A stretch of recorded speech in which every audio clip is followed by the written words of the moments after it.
I'm Musty Hobbit, and welcome back to a much earlier than I expected Musty's Quest episode. We are doing pickups for the first half of February, and the whole reason why we're kind of doing this ahead of schedule is, the first half of February has been absolutely fantastic. I have a ton of stuff to show you, and if you caught Thursday's video, I am in the process of beginning to break down this room for a move, and so I want to kind of get everything accounted for so you know what it is that I have recently acquired, and then pickups themselves will probably take a back seat for a few weeks, probably a month, maybe a month and a half. We shall see.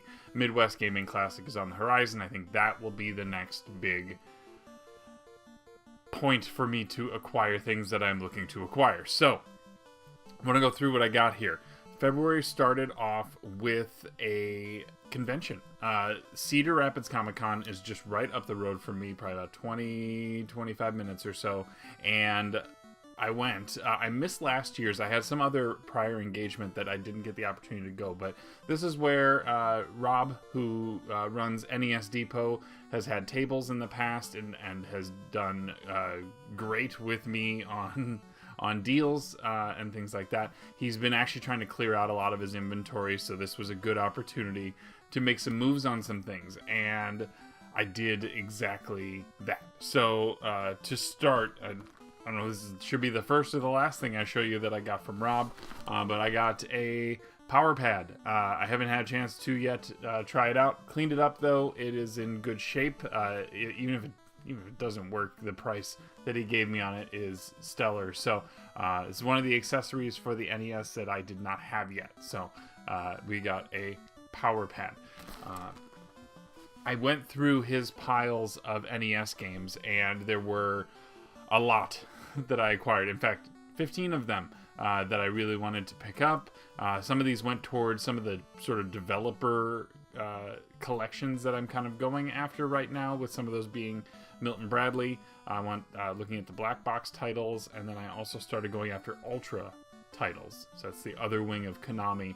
I'm sure that Gaming Historian or somebody has done a segment on Ultra, or will at some point soon, in which case you get a little head start here with me. So the games that I picked up from him on that are, for black box titles, we have Pinball, Mock Rider, Hogan's Alley, and Gyromite. And let's not forget a 10-yard fight.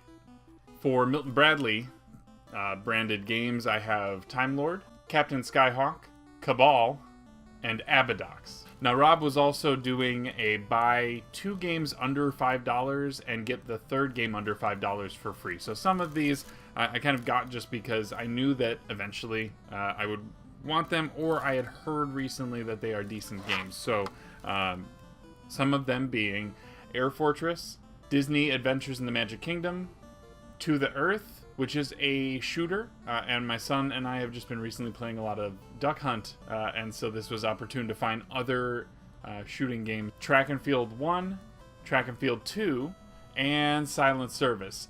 And this wasn't everything that I got from Rob. There were still a couple of other things. I did grab a copy, I don't know how well this is going to come out, of Metroid Prime Pinball, which we just recently played as the Cartridge Club Portable Game of the Month. Also heard someone talking with one of the guys at the booth about this game, PS2 game, and they said, "Oh, we don't have a copy," and then that put a little bug in my ear, and I looked and I saw it. It was right there on the table. So I picked up this RPG, Magna Carta Tears of Blood. I don't know. I watched a review afterwards and it was kind of lukewarm on it, but I had heard that this is not as common as most RPGs on the PS2 are, so I figured I would pick it up, and if it ends up being something that somebody else wants, then, you know, at least I have some bartering material. And then I also acquired Terminator 2, the arcade game for the Sega Genesis, and that is complete in the box. Unfortunate thing, this doesn't work with the Justifier, which is kind of a bummer, because that's the only gun peripheral I have for the Genesis right now. It was kind of why I wanted it, but I still like the arcade game. It was one that I would always play in the arcade, so having a home version is still very nice. But obviously when you're at a Comic-Con, the big thing is to go around. There's a lot of vendors and some artists as well who are kind of there. So I was actually walking around and saw that somebody had this. This was in box. I have since unleashed him from his cage. I got the Shovel Knight amiibo, and I know that you can use him without having to take him out of the box, but I prefer my amiibo free, and so that's what I did. I freed Shovel Knight. There was also this artist that I walked past her things, and I saw that she had some video game themed artwork up. So I ended up grabbing this print, and I'll take it out of the sleeve so that hopefully you don't get a ton of glare here. But it's my favorite Overwatch character, my first main, and recently has become kind of the big one that I'm just playing as all the time. She did this art, and I will hopefully get you a good angle. It's McCree, and it says, "Good heavens, would you look at the time?" And I think she did a great job with it. I'm looking forward to framing this and putting this up on whatever wall I end up getting a chance to call my own. But yeah, I thought it was really cool, and it was nice to just sort of chat with her for a minute. Obviously, somebody else who plays Overwatch is going to have an appreciation, and won't mind having a little conversation with you in the process. So Cedar Rapids Comic-Con was a good time. I didn't take any footage because when you're in the thick of things, you just forget. But the month was only getting started. I decided that with this whole purge that I'm doing, that I wanted things to be a surprise once in a while. So I decided to join in on the whole Video Games Monthly thing, the sort of random box type setup. Now, I attempted to do a blind unboxing of this using a different camera, in fact my webcam, and it just didn't work. So instead of faking the surprise of doing this again a second time, I will just show you what came in the first box. I did the 4-game, or the 4-pack, or I'm not sure what the technical terms are. I've kind of tinkered now already with the games, or with the systems that I am receiving, but in this box I got one for all 4 of the systems that I picked, the first of which being a sealed copy of Quake 3 Arena for the Dreamcast, which is a system that I have very few games for, so sealed copy there. I got a copy, Platinum Hits, of Enter the Matrix for the original Xbox, which I did not have. And the nice thing about Video Games Monthly is that you do load up at least a portion, if not all, of your collection, depending on how big your library is for a given system. So I kind of got to tell them, here's what I have, don't give me those. If I crest over, I think, 200 titles per system, then you kind of run into the inability to add more, at least at this point. So I'm not going to use it as a way to track my entire collection, but it is a great way to at least know that you're not going to get doubles early on. Then I did get this. It is a loose copy of Mortal Kombat 3 for the Sega Genesis, which is opportune because I'm selling away my Ultimate Mortal Kombat 3 for the Super Nintendo to somebody here soon. So still have the ability to play Mortal Kombat 3. And then the last one for the NES is a really clean copy of Yoshi, which is another puzzler, kind of in the veins of like Hatris or Wario's Woods, that kind of thing. So this is probably the one out of the bundle that I'm most happy with. I'm a little puzzled on how they assess the value of something like a sealed Dreamcast game. The intention with these is to play the games, so I'm hoping that they aren't grading these and giving price value based on it being new, because then it kind of loads a lot of the cost of a box onto that. Overall, though, I'm pretty happy with the box. I'm looking forward to next month, which I will attempt to do an actual unboxing for that. But yeah, it was a good first try. I'm looking forward to more. I brought up the Purge, and recently I've had a couple of things that I've listed on local Facebook groups. I had something out there. It was one of the Mario Mania guides, which is technically the Super Mario World strategy guide, but also had some like background information on Mario, the Mario Brothers in general. And somebody had something that worked out as a trade for it, and so he sent me Adam from Iowa Retro Gamer Nation sent me a copy of TMNT 3, the Manhattan Project. This was the last of the mainline Turtles games. I'm not calling Tournament Fighters a mainline Turtle game. These are, now have 1, 2, and 3, which is the important part. So very cool of this. It's a super clean copy. It's in great shape. So fair trade. I really liked it. It got here super quick, shipped it, got it the next day. So always a great thing when you can work out those type of things with people.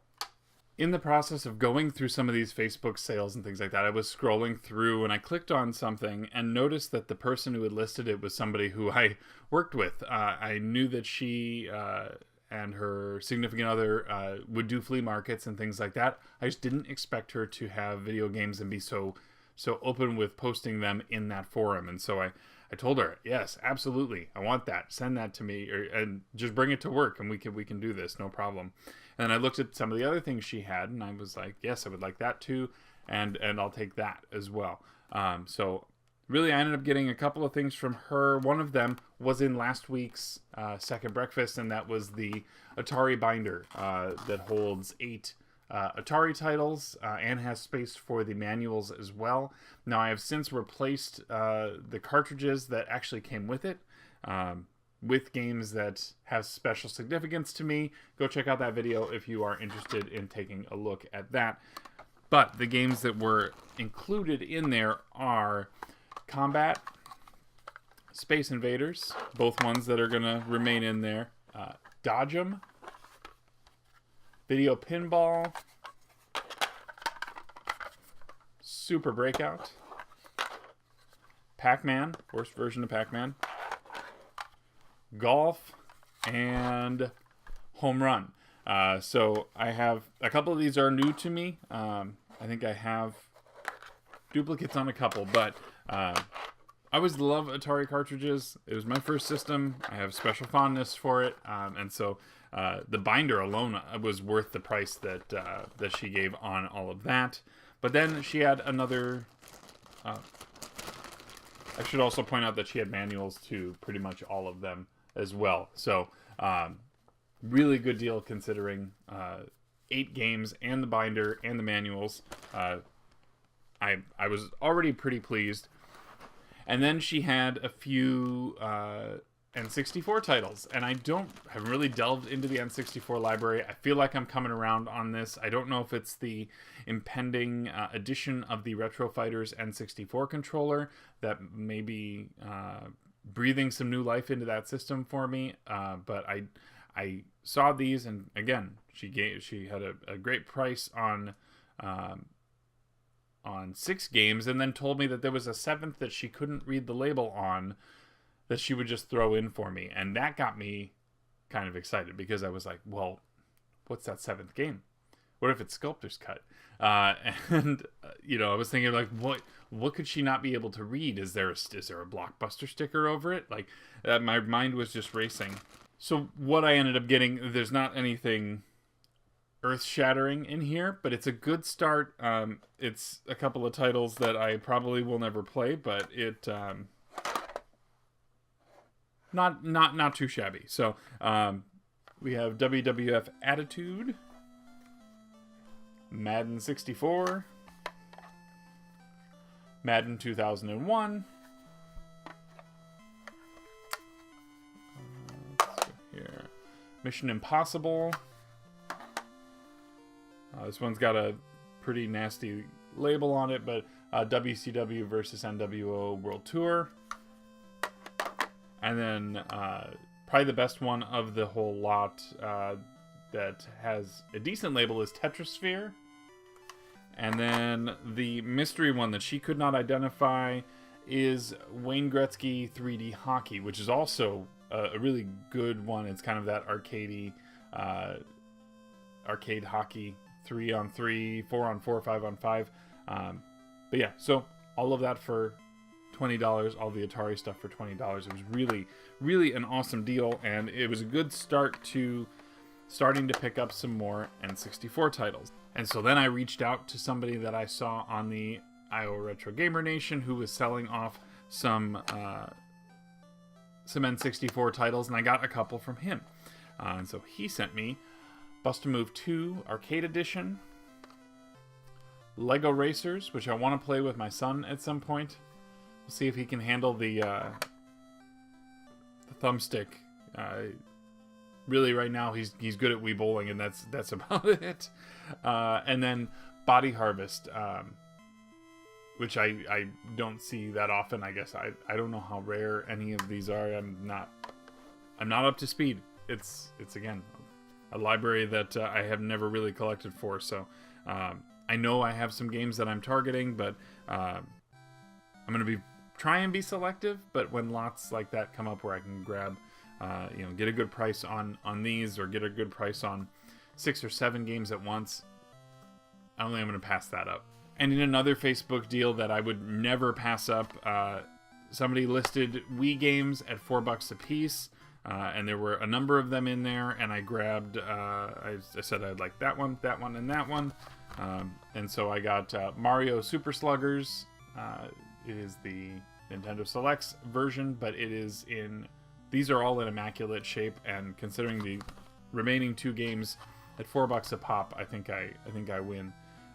This is a joint Nintendo and Square Enix title, Fortune Street, and this is I think a Mario Party-esque board game type interactive deal. Haven't played it yet, but I am looking forward to this.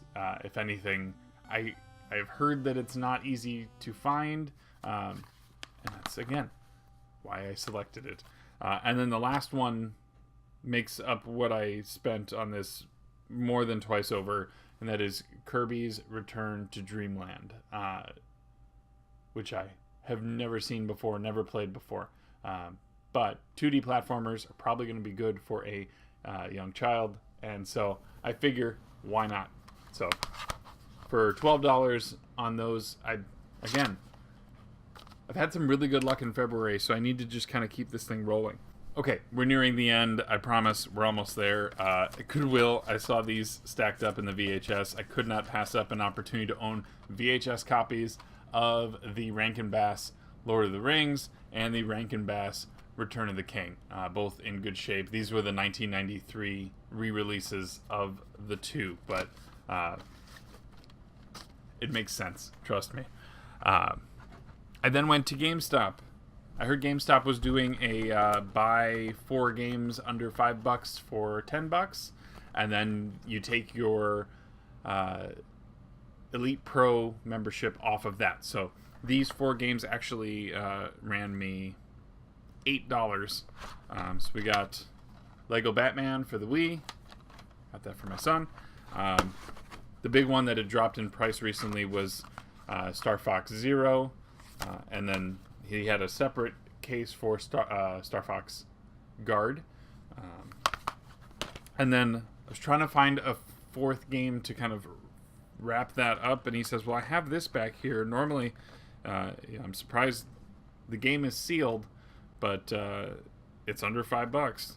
And so I got the Animal Crossing Amiibo Festival with the Amiibo and the sealed game. The only thing that's missing in this is the extra cards that would be in the bottom. But yeah, all those for $8. Crazy, crazy deal. Hit up your GameStops while you can. They just slashed a lot of prices on some Wii U stuff if you get the opportunity. Couple more things. First, went on to eBay.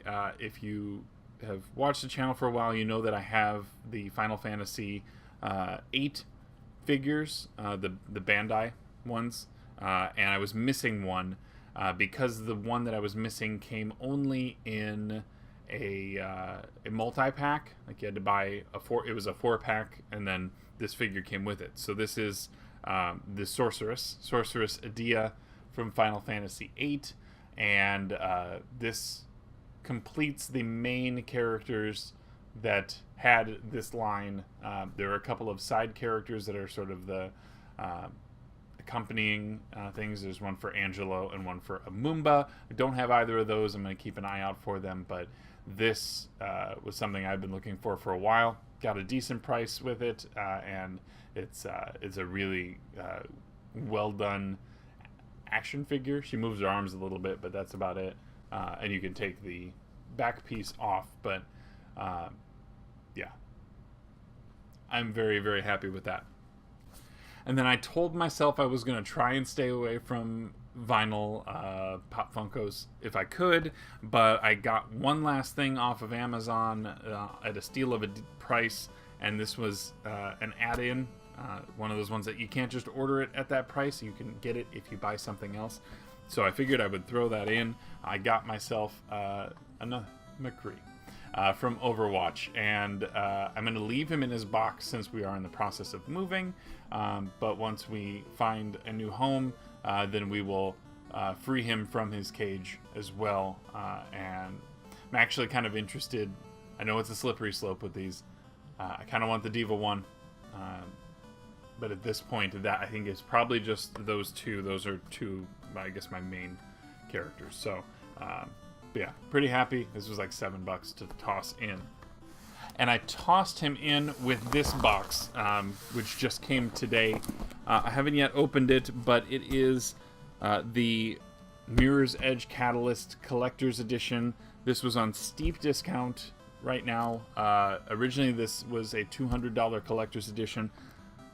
And again, I'm in the process of moving, so I'm not going to open this up. What I would suggest, if you are interested to see what's in here, Church over at the Game Grinder has recently done an unboxing of this same collector's edition, which is part of why my interest in acquiring it myself came up. So go check out his video on his unboxing of this. There's a really cool statue in there, a whole lot of other little extras. But yeah, it for the sake of it being safe in transit, I'm going to leave it in the box. But this is kind of the big deal. I got this for $36. It is a $200 collector's edition initially. I think the game just didn't do very well, but the amount of thought and sort of stuff that you got with this collector's edition was more than worth it. So especially worth it at $36. So I went and grabbed that.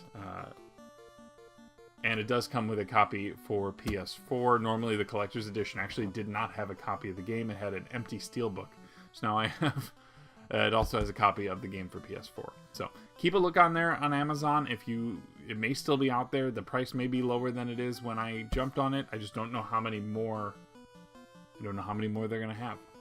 Okay. So I think we're going to stop there. This has been Musty's Quest. This will be, again, the last pickup video that I do for a little while. And I probably am going to slow down on acquisitions. I was going pretty strong there in February, but I think I'm going to slow down for the immediate future and kind of figure out how things look as we move toward getting a new home. So the big thing that's going to be coming for the channel in the coming weeks are videos highlighting each of the systems that I own and the respective games that go with that system. I am planning on doing all of them because I want to document this both for insurance purposes and for the move, and just to make sure that I have a good sense of what I have at this point. And I know that there are some people who've been really looking forward to this style of collection highlight from me. So it's been a while. I haven't done this in a really long time, and certainly not for every system that I have. So I will be starting those next week. I would like to do... I have a couple systems in mind for this, but we'll be doing these on Thursdays and Saturdays going forward. I'm going to try and preload a lot of these, but if you have a specific system that you are interested in seeing over others, please let me know in the comments. I will do what I can to prioritize those, but again, it is what it is. I will kind of go through whatever if I don't hear from anybody on that. But please subscribe to this channel if you want to see that, there's going to be a lot coming. We have our Mondays, we have now, where I talk about all the Cartridge Club featured content. Tuesday nights is the Cartridge Club Hangout. Thursdays would be my normal second breakfast. I'll be doing these collection videos, and then Saturday will be the bonus collection episode as well. So, whole lot coming. Please stick with me. This move is going to be an interesting thing, and I'm going to kind of deal with what I can when it comes to having to rearrange this room, which is kind of the I guess the kicker on this whole thing is that I don't have this room anymore, or won't have this room anymore. But I'm sure that whatever we land on, we'll have an equally awesome room, or some bare bones that we can build whatever we want to build in. I'll talk about that later. But thank you for coming by, and thank you for sticking out for a very long Musty's Quest episode. There's just so much to talk about. I'm going to leave you there. I've been Musty. Take care of yourself. Be good to each other.